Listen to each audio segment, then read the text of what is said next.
me, I think you need to build that credibility as a young person before you can go into partnership. You must also have credible partners who you take as support idea, and be careful.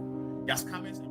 It is very important that as young people we develop that skill of being able to research, do due diligence. Like you should have that level of curiosity to find out who am I going to engage with, or who am I engaging with? Who is this kind of person? What are some of the industry players saying about this kind of organization or institution? But the production level that they may need may not be what they produce. So we encourage them to go out, look for private sectors who do the selling of these things to be able to complement what they have.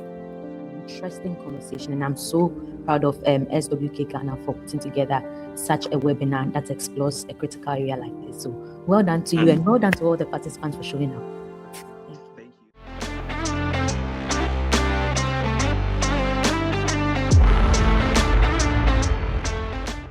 Great. Tijani, Jones, Godfred. Thank you, Eric, Prince. Great. Thank you so much, Prince. I see you there. Frank, yes. Thank you very, very much, everyone, for joining us this evening. Welcome to the SWK Ghana webinar series, the Agribusiness edition. This is the Agribusiness edition of our series, and today we are here to talk about agribusiness.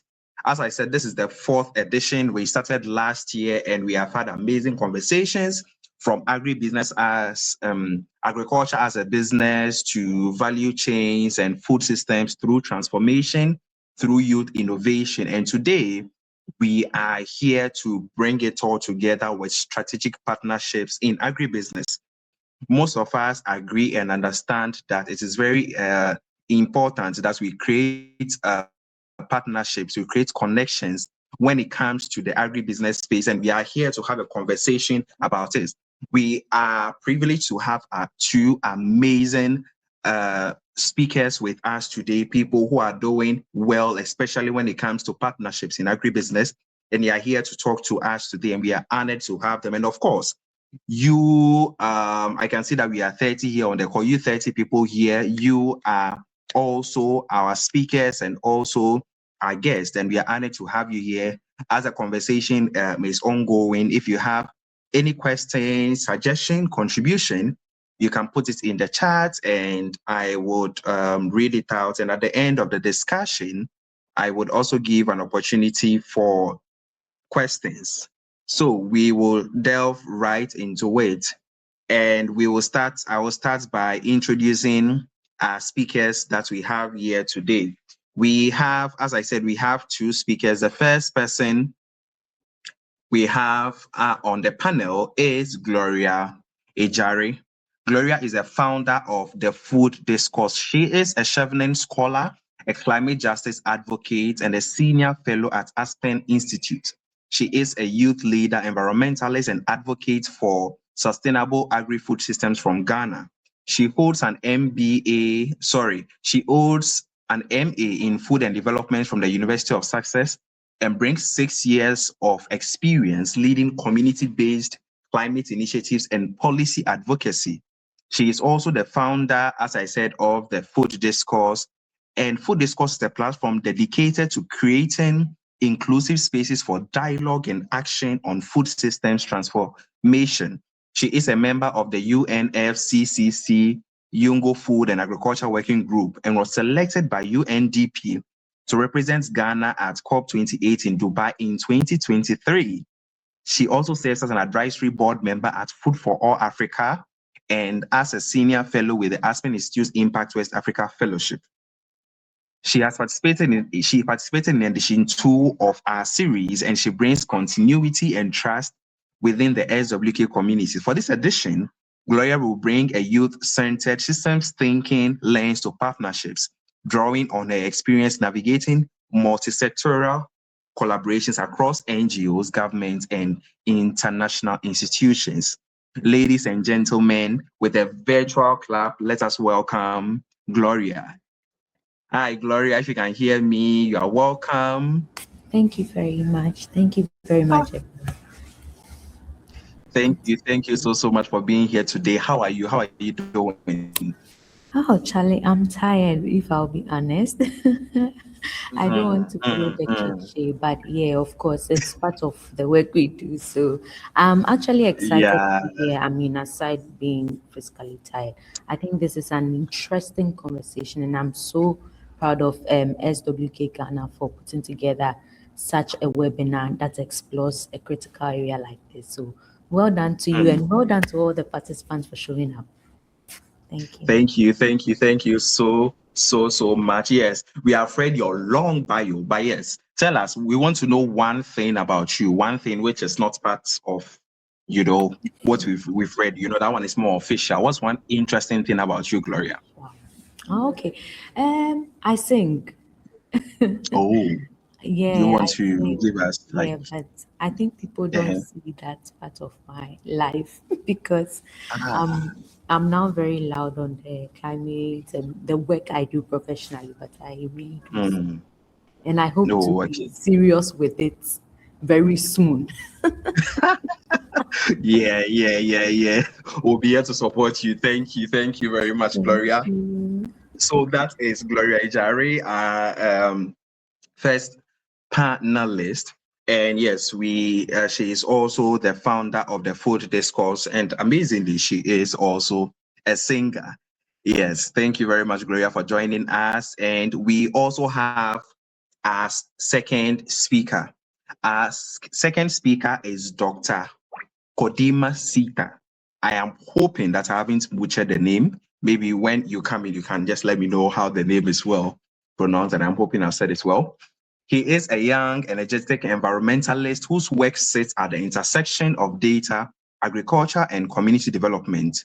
He holds a PhD in applied statistics, Master of Philosophy in applied statistics, Master of Science in accounting and finance, and a chartered forensic auditor. He approaches every challenge with a rigorous, evidence-based mindset, while his credentials as a chartered forensic auditor give him a sharp eye for risk, transparency, and accountability. He is the executive director of the Center for Opportunities and Rural Development, Corp Ghana, and oversees an organization that has made climate action its backbone. Under his Ghana, Corp Ghana runs projects on climate energy, biodiversity conservation, climate finance mobilization, water sanitation, agroforestry, health services, women's empowerment, disaster risk reduction, and child protection. Beyond the nonprofit world, Dr. Kodimah is a serial entrepreneur. He founded Kodi Farms Limited, an agribusiness that is into commercial farming, offers mechanization services, commercial farming support, and training for young people eager to pursue environmentally friendly agriculture. He is also the CEO of Kodimah Junior Car Rentals in northern part of Ghana. With more than 19 years in the development sector, he has worked and collaborated with a wide array of partners, from grassroots NGOs to international donors such as World Vision Ghana, USAID, Action Aid Ghana, Plan Ghana, SNV, Northlands, European Union, Pan-African Youth Union, Save Ghana, amongst others.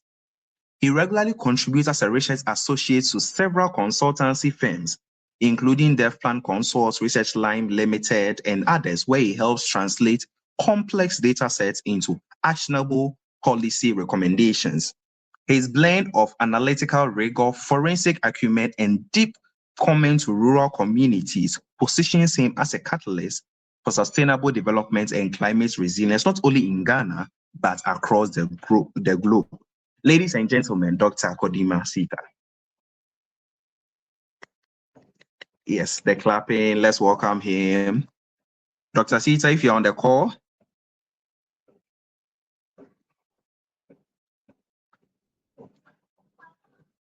Yes, I'm on the call. I'm using Code Ghana. Great. Thank you Yes, so much. Thank you you so too, and much. thanks for having me. It's a pleasure. How are you doing this evening? No, I'm doing so well. A nice evening and a cool weather. So I'm feeling so good. No, yeah. But you have a very long profile. I had to skip a lot of them. Yeah, that's okay. Yeah, It's good. Yeah, thanks so yeah. much. But I mean, yes, just like I asked Gloria, we have learned about the official aspects of you. So tell us one other thing you want us to know about you. Yes. So one good thing you need to know about me. Okay, I'll say two things. First, I'm a lover of football, and then I'm a Chelsea fan. Are there Chelsea fans on the call? Yes. Doreen. Yes, and I also like. I always say when you even put poison in rice balls, I'll still eat it. But Wow.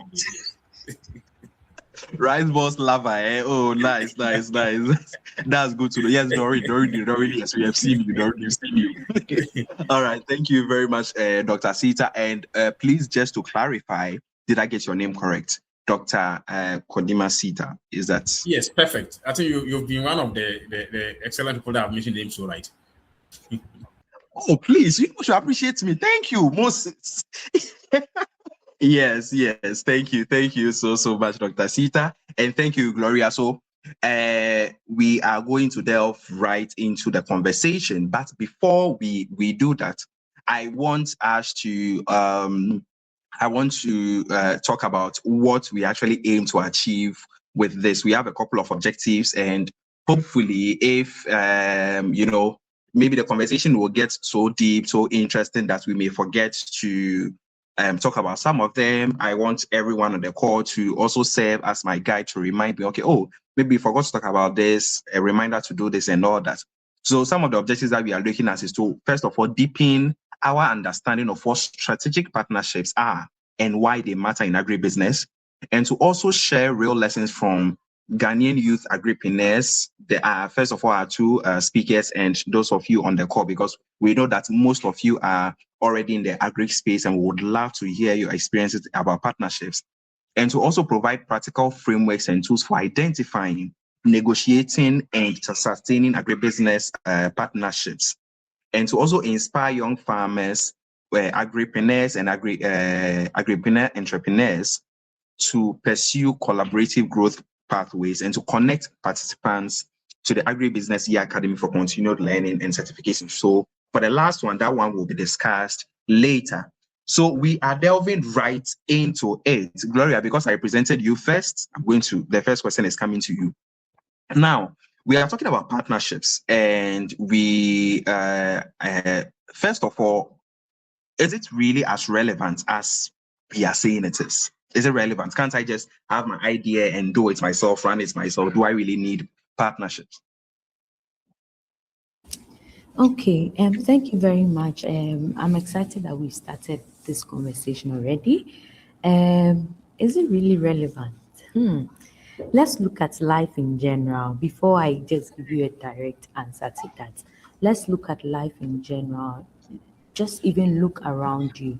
You realize that in moments where you find yourself doing things alone or standing alone, or even when you are always alone, you find yourself always alone and not part of a community.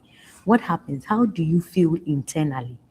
You don't feel okay. We are very community oriented human beings. That is how we're created naturally. No matter how introverted you are, or you think that you can live without people and all of that, it cannot be for a lifetime. You would definitely feel some level of emptiness. And at every point in our journey, even before coming to this planet, someone gave birth to you, and that natural process is some form of partnership between the baby and the mother, and even the father who contributed to it to ensure the success of it.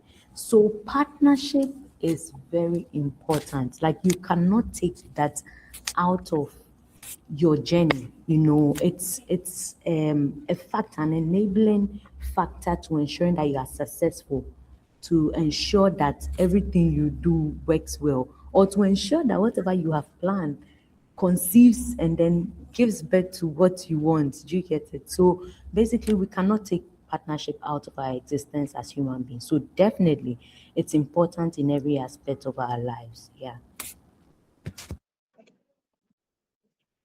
Great. Thank you very much for that, Gloria. So we just got understanding that it's very important, and she has given us amazing reasons why it is. So, Dr. Siita, if it is important, at what time during our agribusiness inception process Is it at the ideation stage? Is it at the how do we call it, fundraising stage? At what stage do you believe that partnership is very relevant, or at what stage can we consider partnerships? Yeah, so thank you very much, and let me say good evening to Gloria. I think our last meeting was in Ethiopia at the African Youth on this one, food security, organized by the AFSA. Yes, it was nice meeting you. For me, I'm actually side so much with what my colleague mentioned, but partnership comes in different folds. Particularly, I have gone into so many partnerships, deals with a lot of people. I'm in agribusiness. I'm doing both the production, I'm doing the mechanization, I'm doing even the processing as well, and I do the transportation as well.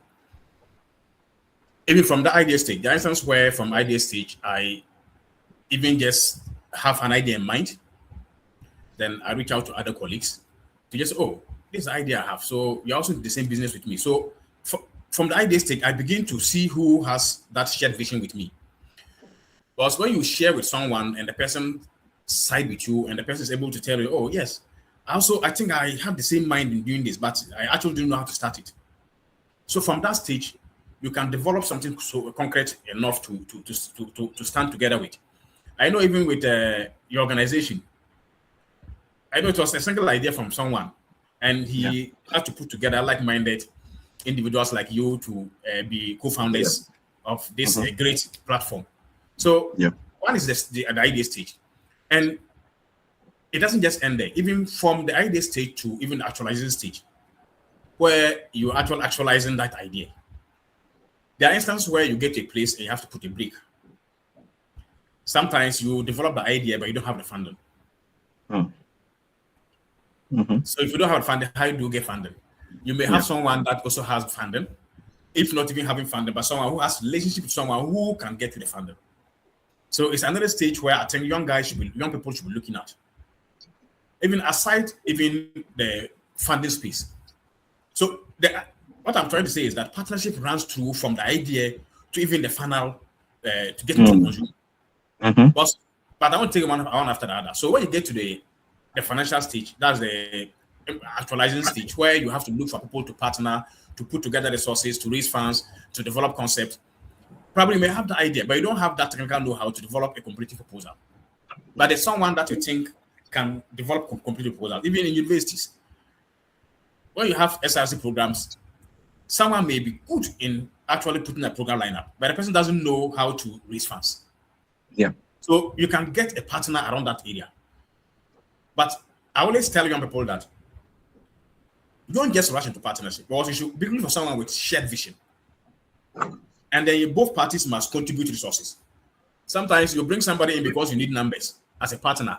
Let's say they are coming to for feasibility assessment in your organization or your company, and then you have to come and then you force them into your company and then tell their owners and co-owners, and that becomes a problem because they should be actually contributing resources to know they also invest in the partnership.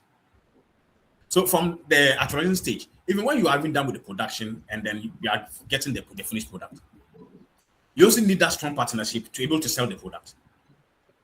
So probably there's someone who has money, who is a buyer, but the person has so many buyers. How then do you even bring the person close to you to buy your product? So that's how you begin to build another partnership. So partnership is not only, I don't see partnership to just be like co-owning or co-sharing or co-founding. I see partnership to be a value chain where at one point you may need someone to support you to actualize a point or an idea that you have. If you get a buyer, let's even say you produce. I'm a producer. I do over 1,000 acres of rice, maize, soya, and then was in a system. One, if I produce and it's sitting down in my warehouse, how do I get these products out there for sale?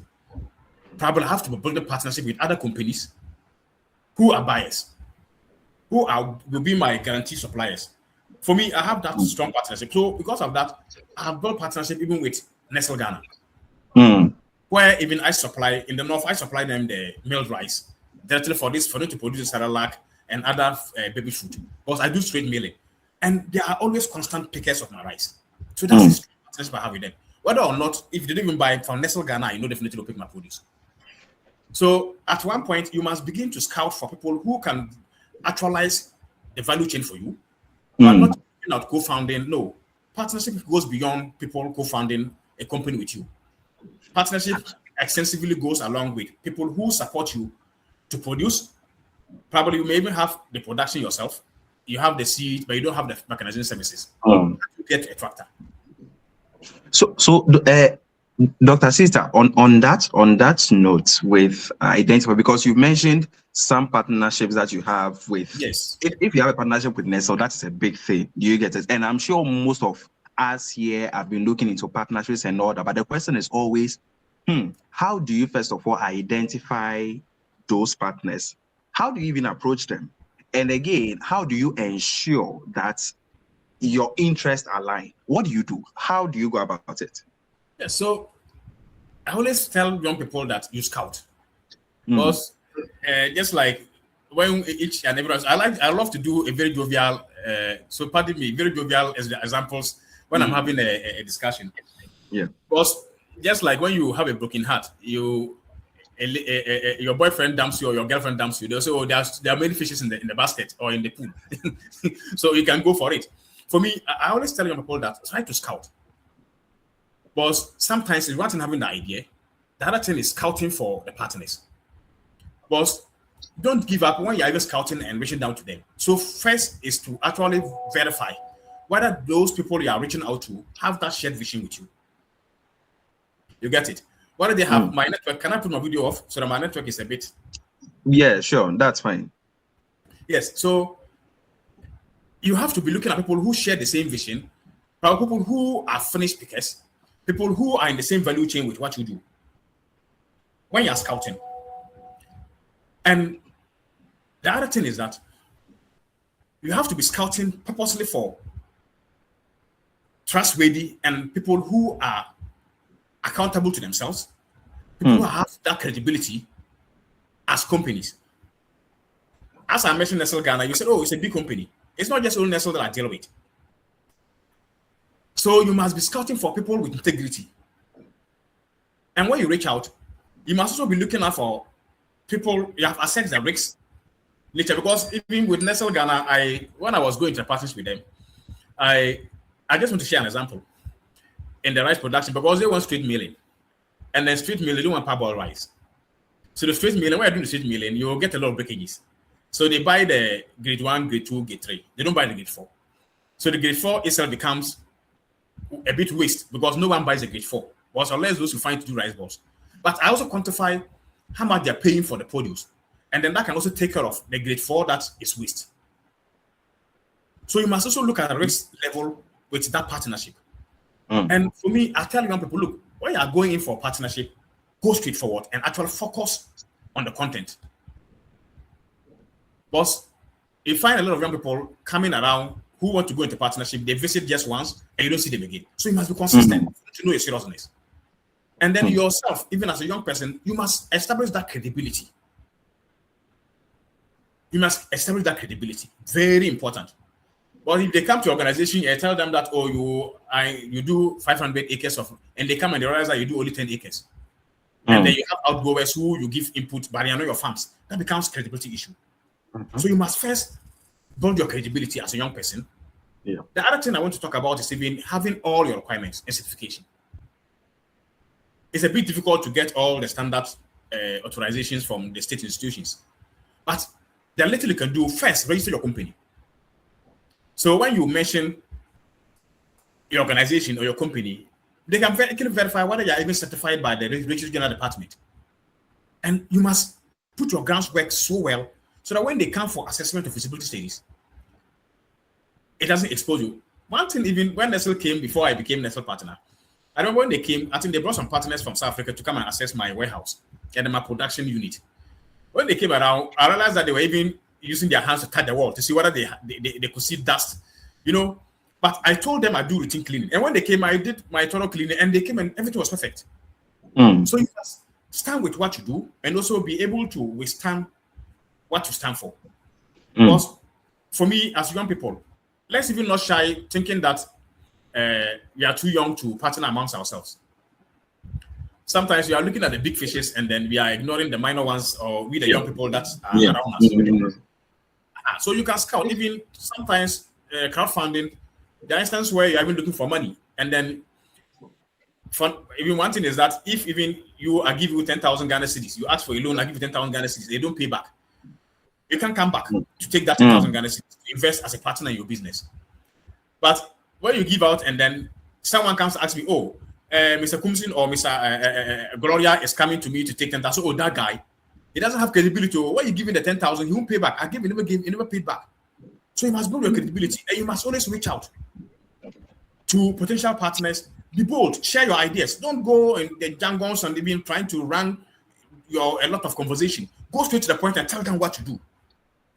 And you must master your piece. So making a partner, you're able to tell them this, what, and what in 2 minutes. Or sometimes some of the partners are even busy. You meet them in a meeting, and you go and stand, you're scratching your head. So for me, I think you need to build that credibility as a young person before you can go into partnership. You also scout credible partners who will take and support the idea. And be careful. There are scammers and people who can come in and steal your ideas. But try to scout, do your own individual self-introspection, do an assessment of the person before you go into partnership. So this is what I can do. Thank you. Thank you, Dr. Siita. You know, I like that you ended on that note, because I was coming to ask Gloria, and Gloria, I'm asking you, because just like you said, there are a lot of instances that people have shared where they have shared an idea, a project with someone that they thought they could partner with, and just in the blink of an eye, that idea is stolen. So what do we do? And again, we have also established the importance of partnerships, that, you know, sometimes you have the idea, but you need someone to help you push it. How do you share your idea with that person, even though there is the fear of that person stealing your idea, or even stealing your project? All right, thank you very much. And it was also great listening to Ghana. I've forgotten the first name. But yes, this is a good question. I think that's the baseline of everything. I think even Ghana, my co-panelist also mentioned some of these points I'll be sharing.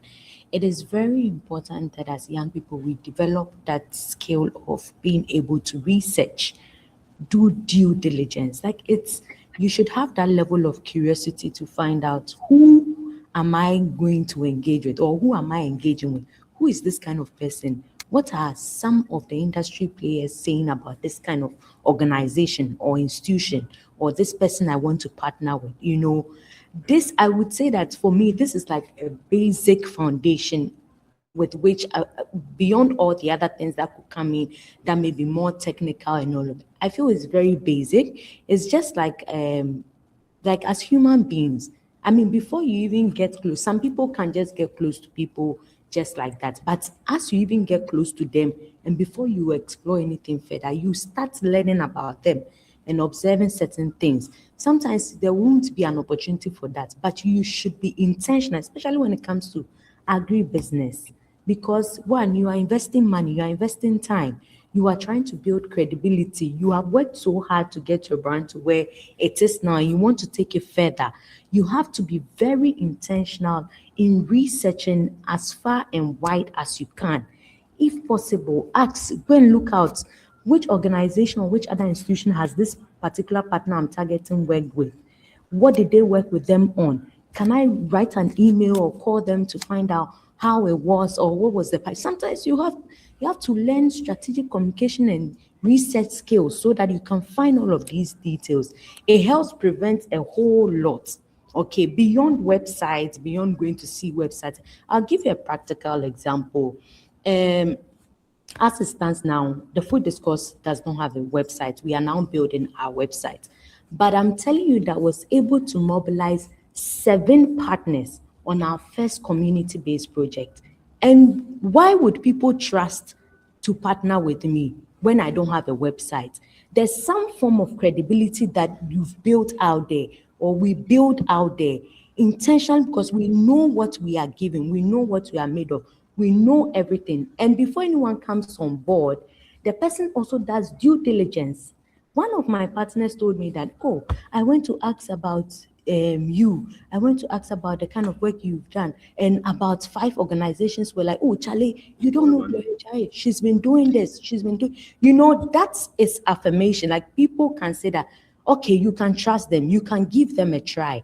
And in that moment, you even secure a foot at the door. Okay, so it is very, very important that beyond the website and any other thing, you also try to kind of do research, engage with people in the industrial sector you find yourself to be able to avoid being duped.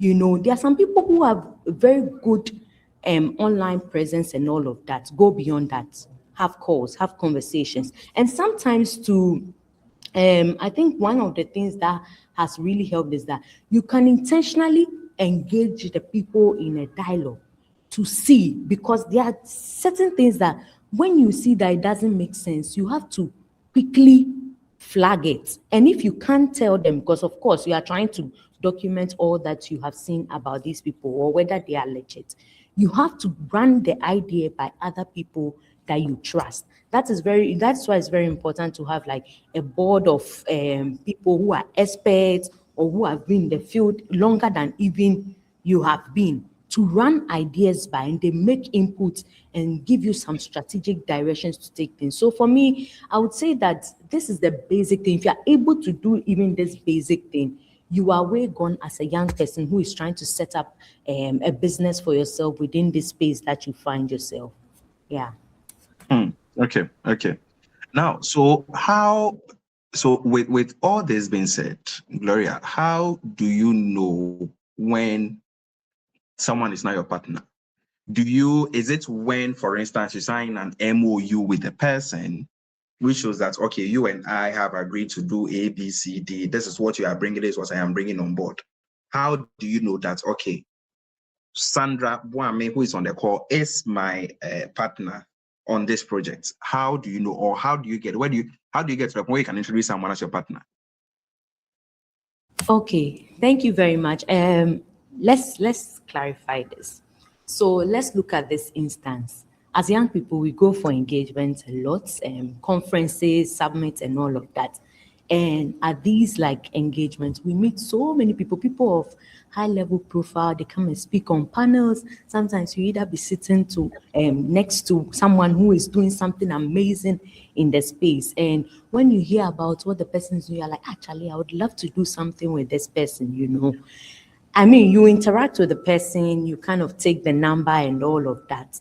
And in this scenario, you've left the event.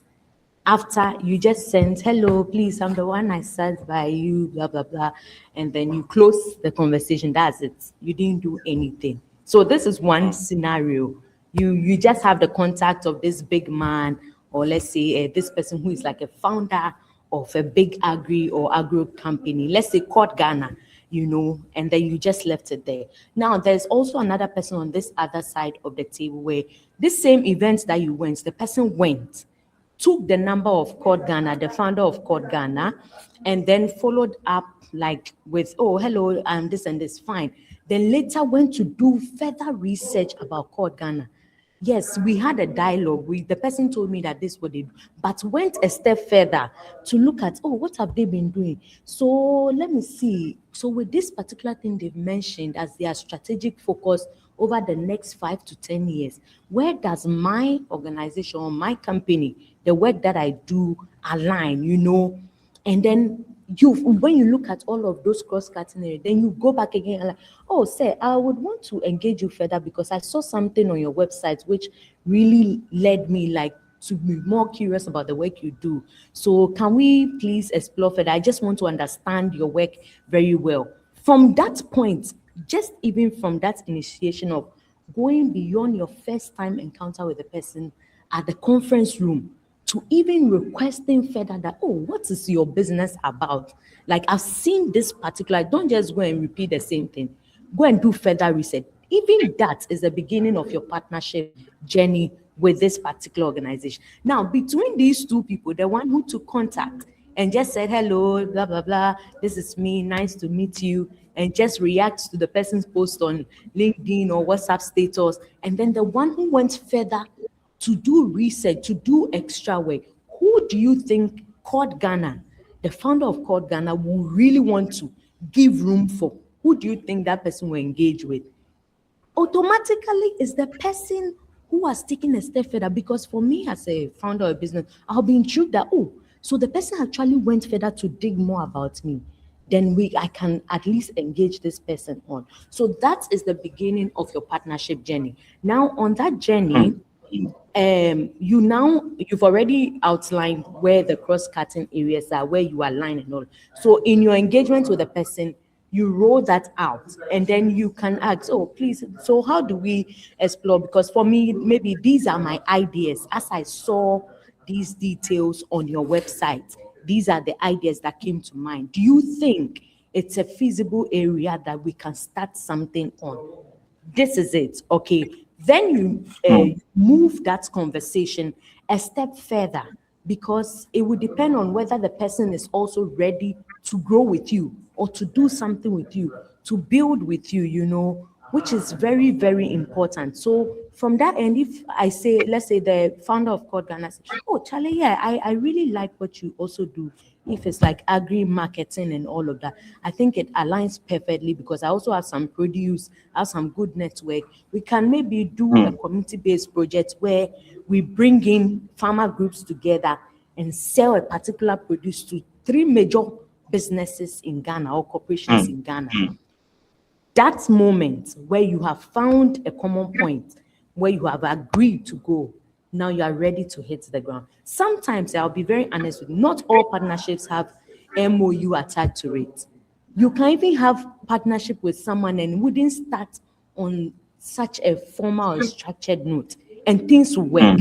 You know, like there were some of the partnerships that came on board last month when I was going to Bolga. Some of the partners, we didn't sign MOU. Some partners, they asked me to draft an MOU and bring, and then we signed it, you know. So these are how some of these things work. Some partners are very flexible. They're like, oh, if you have it, and they can see your passion, they can see that this is clear impact for them, for their storytelling and whatever project they want to do, and this is it for you. It works like that. So for me, I think that a relationship becomes true partnership when you impact society together, you build something of mutual benefit together, and there's like a long-term commitment beyond a one event or one maybe funding cycle together. Do you get it? One that both sides are able to like bring their vision together. I think that is where a relationship becomes true partnership. Yeah. Great. Thank you for that, Gloria. And you know, it's also brought to mind, you know, as we're talking about how we get the partnerships from, or we can make partnerships from people that we engage through meetings, conferences, and networks and all that. I am also thinking about how privileged some of these conversations are, because I am also looking at some small scale farmer in my hometown somewhere in Hohwe, someone who has a hen coop somewhere who wants to make it big and all that, but does not have access to certain networks, to certain conferences, certain meetings and all that. Dr. Siita, how do these people ensure that they create strategic partnerships if they do not have access to certain networks or certain contacts? Yeah, thank you so much, and then thanks to Gloria for giving us that practical insight. And then for me, I'm a rural man, so if you know me very well, I'm always on the fault. I don't like to be in the air condition. I prefer to always be with the farmers in the community. So usually every single day, I'm sometimes 4 hours away from home, just to have that conversation with the farmers and working with them. For me, and I think that's a good question you've asked. Sometimes when we talk about partnership, we talk about the agribusiness, we look more of a formal conversation in partnership. We forget the rural people. Because the instance you even get to a community, they don't even have network. So what they focus on is not even commercial, but they are just looking at even subsistence farming. Because when they even do the commercial, the network for them to even have sales is another challenge. So for me, we even as CORE, we work with a lot of smallholder farmers. And we do a lot of trainings for them alongside linking them to some other partnership that they need to get from the rural level. But what we usually encourage as called is to encourage them to join farmer groups. So what we call the FBOs, farmer-based organizations, or they join the cooperatives. Just last week, we got some women farmers who are into cassava that we are trying to register into cooperative societies around the SWK area. So that's what we encourage. First is for you to find yourself in a network. Because you can't work in what I say, solely. So you can't work solely. So you must always find yourself in other networks. So we encourage them to be part of cooperative societies, cooperatives. We also be part of farmer groups, the FBOs, and also producer association, and then any other association they can find themselves in. If not even their community, but at the district level. So we encourage them to join to get information. The other thing that we even encourage them more to do as called is to also leverage on the NGOs, development agencies, and private sector initiatives. There are instances where, like USAID, where they work more with farmers. But when they go, we encourage them to get more involved. Because you just don't wait for someone to produce to come. How can you also, as a committee, as an association, as a cooperative, as a farmer-based organization, move from your comfort zone in the rural area and find yourself in the office of Ghana, and then also find yourself in the office of USAID, or find yourself talking to Gloria and the food discourse to amplify your voice?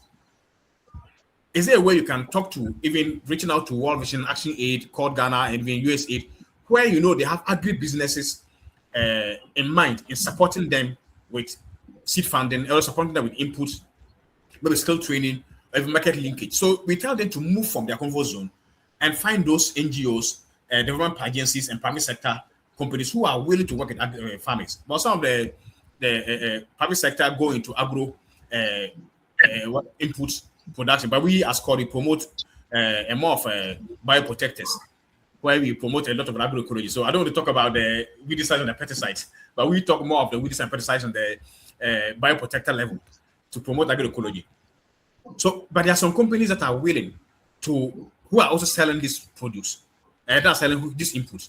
How do you get them into your community? So we tell them to move out to talk to private sector actors who are willing to move to them and then let them have the inputs. Because you are sitting in your community, we usually go and we do in-depth training with them, how to produce the bioprotectors. We also do training on how to produce compost and other relevant inputs that they need within the community level, using community-owned resources.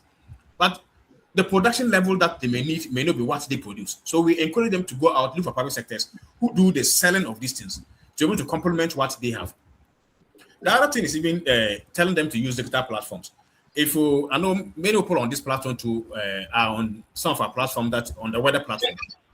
We have a good relationship with them, but we realize that even working with rural communities and the farmers, they do not understand the weather.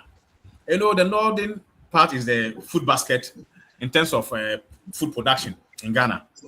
If you want the maize, the soya, the yam, it's mostly all done in the northern part of Ghana. But they lack information. So we decided to create a platform where we have the meteorological service department share daily information about the weather on the platform. So we have every community will have a secretary who can read and write, who is on the platform. Every day when they share, he shares the information with the farmers in the community for them to know whether we're having rains, we're having extreme weather conditions, whether we're having drought. So whether a long dry spell coming up in the next 2 years. So we pre-communicate the information to them to prepare ahead of time. So we encourage them to also have themselves involved with some of this digital platform. If you have an Android phone, if I'm putting it to have in your network area, we encourage them to always scout every single day to also search for some partners which they think they may want to work with. Because you have an Android phone and you're a farmer and you're just even making only calls on it, probably always on TikTok and Facebook and commenting. But you don't use that one to produce something that is beneficial to your production level. It's another challenge. So we encourage them to go into many platforms, even if it's on a WhatsApp platform. But get yourself anything you see. For me, hey, anytime I see anything that has to do with agri and it's a platform and they share on a platform, I join. Because I wouldn't know where I'll get a partner. So I'm also a rural farmer. So every single platform I join. Because sometimes you join, there are some trainings. There are some trainings that I join, and then I don't even care about. But knowledge is something that you must always have all the time, even if you need to refresh it. So we encourage them to do some of these things. Even formalizing their operations through registration is something that we encourage. You say you're a young farmer, you're into food production, you're into processing, you're into business services, you're into processing. But when people come to you and want to have that partnership with you as a rural farmer or rural agribusiness or agripreneur, they come to you and then we want to let's sign an MOU with you, then you work on the MOU. Oh, okay. So now can we now do an assessment? What are your certificates? When they do feasibility assessment, they realize that you are not certificated. You don't have a formal certificate from the regional department. You don't have any corporate society certificate. You don't have any legal certificate that can let you go into contracts. Where do you stand? You must be able to position yourself so well, like I mentioned earlier, to have those things standing. So when they can, because when no partner, I keep telling young people, no partner will send money to you through your personal accounts for business. Yeah. But if you are going to agribusiness, one thing is that you must register your company and then you must have a bank account in the name of the company. I remember some young people came to court. They were having I think they were having a program, and they said, "Oh, we want to have a training for young people." And I said, "Okay, no problem. We are going to support you people financially. So can you share with us your certificate?" They said, "Oh, they are still in the process of raising the certificate." And I asked them, "So how do you send the money?" They are using another company's bank accounts as their temporary bank accounts, and they said we send the money to that particular partner. And we said, but that partner is a donor. We know the partner too, not a donor, but also it's in the same level with us. How can we send money to that partner for you to get that money from that partner? Who will account? So we need to, as rural farmers, begin to position ourselves so well. It's not a matter of having 1,000 acres, 5 acres, 10 acres, and you call yourself an agribusiness entrepreneur. It's a matter of having that formal documentation. Another important thing that I want to talk about has to do with records keeping. Yeah, a farmer, and then someone comes to your farm and says, "Okay, yeah, I want to support you. Last season, what was your production cost?" Then you'll be scratching your head. They ask you how many inputs did you use, how many compost fertilizer did you use on your farms. Then you will say, "Oh, it's like I used 10 or was it 20? I can't remember."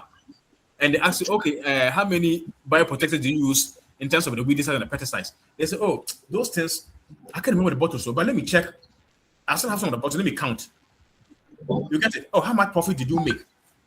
It becomes a challenge because you are not even in terms of keeping records.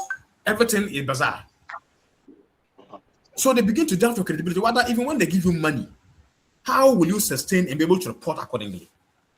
So now, even before you have your certification, some even go into business and then before they get certificate. That's fine. I'm not saying have a certificate before you start business. You can start and then regularize that certification component, but you must have records. But when they ask for your turnover, they say, "Oh, what was the turnover last year?" They say, "Oh, my turnover, I can't remember. It's like, I can't remember, maybe 1 million Ghana cedis or 100,000, 10,000 Ghana cedis. I'm not sure." But when you have some records book somewhere, you're able to know how much input cost, your production cost, and then your sales. So these are basic things that I advise agripreneurs in the local rural area too. Because it doesn't, sometimes they say I'm not educated, so because I cannot write. But why don't you have in your whole household, don't you have someone who can write and read? So even if you cannot write and read and you are into a commercial business, why don't you employ someone, pay the person to keep records for you? Akati Farms. I never had, if you know Akati Farms, one of us know Akati Farms. Is the major distributor of eggs in Ghana. That man never had the feel of classroom. He never stepped his foot in even nursery. But he had people who were PhD holders, people who are master's holders, people who, and they are working for him. He's paying them so well. Now the man has got to the private teacher who has now taken he can now read and write. So you must employ people to be able to advance your business. So basically, for me, these are some of the things that I share with young people who are into the agribusiness space. And don't just think sit in your small zone and just know that I'm in a village. So for me, nothing can happen. Trust me, there are a lot of things that you need to focus on and develop yourself. Thank you. Thank you so much, Dr. Siita. And we will pause here and take questions. I was hoping people will be putting questions in the chat, but I think let's give time for questions, comments, contributions from the other guests. So if you have a question, comment, or contribution, you can put up your hand. Gloria and Dr. Siita have spoken a lot about what goes into partnerships, what you need to form the partnerships and all that. So if you have any question, put up your hand. Yes. Isaac, you can unmute and speak. Blessed evening, everyone on the call. Good evening. Gloria and then our last speaker, God richly bless you for the insights you had given or have given to us this evening. My question has to do with the partnership bit. So I think there are some businesses, startups, in the sector, and then even in every sector. Let me make it general. Even though this is agri specific, that genuinely you might not have made any profit, or you have not started having the sales, but you need the support. Is it that you have to do the hard work, try as much as possible to get the sales, or start getting sales before you can seek for support? Or there must be some evidence of financials, either by personal savings or investments that you have made into the business. Sometimes you are so passionate about the business and you invest so much and you don't even have quote and unquote record it because you feel like, okay, this is my personal grit, so I'm putting in the money. Then later on, maybe when I start making the profit, then I start in accounts. Yes, exactly. Thank you so much.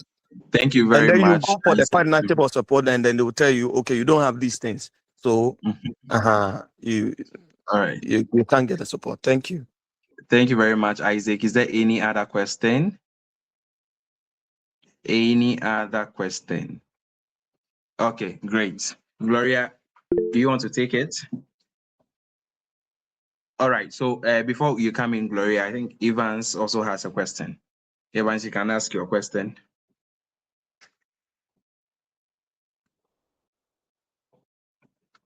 Awesome. Okay. Thank you for the opportunity. For me, I think it's more of a comment and to reiterate a point Dr. Siita made mentioned earlier about how startups, especially rural farmers, can build partnerships and also leverage on resources that may be out of their reach. He mentioned about the fact that they encourage them to formalize their activities and also form FBOs. And I think that's a really critical point that FBOs or farmers and startups can leverage on, because what I realized is that most of the financial institutions, especially the credit unions, they usually would waive the requirements for their credit facilities when it comes to groups. But as an individual, they will ask you for collateral, they will ask you for landed property, and so many things. But once you come together as a group, then the issues of collateral don't come in. You don't have to make any initial deposits, and generally the requirements, most of the requirements are waived, because as a group, you are a collateral by yourself. And then once you are also able to formalize your activities, you are able to provide evidence of the fact that you meet regularly and you save up regularly. They know that once they advance any credit facility to you, paying it back will be easy. So it is much more easier as a FBO to access credit, which in most cases is the biggest challenge to most farmers and startups. And then from that, some of them also follow up beyond the financial support. They would also still follow up with other technical support services to you. So it's really important that startups and farmers come together and form groups. So I just wanted to reiterate that, and then we move forward. Thank you. Thank you very much, Evans, and we really appreciate your contribution. Alex?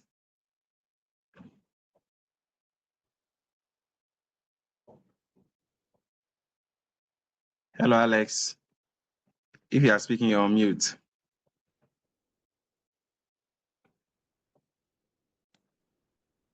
Hello, Alex.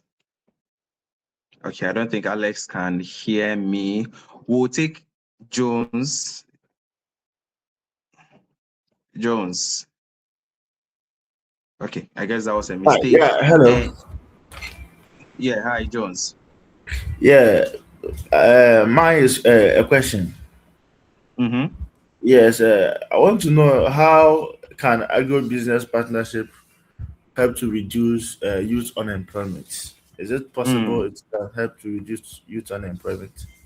All right. Thank you very much for that question, Jones. And I am reading from the chat. Deborah, I am so sorry. I am now seeing your question, and I just saw that you sent it at the beginning. Unfortunately, we are not recording the session. We are trying to get access to premium Google Meet and all that. We're still trying to raise funds for it. So unfortunately, currently, we can't record our sessions. So I am actually hoping that you've been taking notes since we started. And there is a question from Isaac, who is asking whether it's advisable to patent your business ideas before sharing it with any investor, so that when they later feel like their idea have been stolen, so they seek legal results. And Cleopatra also from Botswana has a comment saying that yes, they joined late, but they loved when Dr. Siita mentioned the importance of records keeping. Most agribusinesses lose the opportunity for getting partners or tracking progress because they lack records. As someone who is in the agribusiness, they have assisted a lot of farmers who do not keep records, and this hinders them from getting any sources of funding. Thank you very much for that contribution, Cleopatra. And Jones is asking how agribusiness partnerships can help reduce unemployment. And yes, Godfred, at the end of the session, they would provide all those. So you will get to know how to reach them. The first person was asking, that at the end of the day, most agribusinesses start, or some agribusinesses start as personal ventures,